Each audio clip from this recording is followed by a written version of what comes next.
নমস্কার বন্ধুরা, আজকে আবার একটা ভিডিও নিয়ে চলে আসলাম। তো আজকে এই যে কালবোস রুই মাছ এনেছি, তো ভাবলাম তোমাদের সাথেও একটুখানি শেয়ার করি। তো দেখো, কালবোস মাছটাকে খুব ভালোভাবে আমরা কেটে নিয়েছি, কেটে খুব ভালোভাবে ধুয়ে নিয়েছি। এখানে আমাদের 2 কিলো মাছ আছে। তো মাছগুলোকে দেখো একটুখানি সাজিয়ে নিলাম। তো সাজানোটা কেমন হয়েছে বন্ধুরা তোমরা একটু নিশ্চয়ই বলবে। তোমাদের জন্যই এই মাছগুলোকে আমি এইভাবে থালাতে সাজিয়েছি।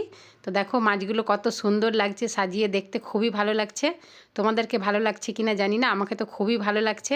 তো চলো, মাছগুলো এবার আমাদের খুব সুন্দরভাবে সাজানো হয়ে গেছে আর ভিডিও নেওয়াও হয়ে গেছে, তোমাদেরকে দেখানোও হয়ে গেছে। এবার মাছগুলোতে আমরা একটু ভালো করে নুন হলদি মাখিয়ে দিচ্ছি। মাছগুলো দেখো অর্ধেকটা নিয়েছি, খুব বেশি মাছ নিইনি, অর্ধেকেরও কম মাছ নিয়েছি।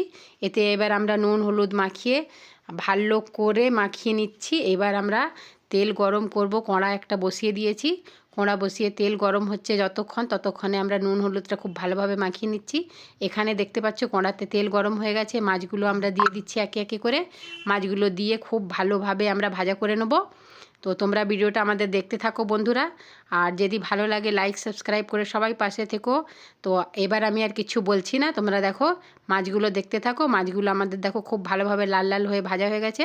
তেলেতে আমরা প্রথমে দিয়ে দিলাম কালো জিরে ফোড়ন, দিয়ে তারপরে আমরা দিয়ে দিচ্ছি কেটে রাখা পেঁয়াজ কুচি।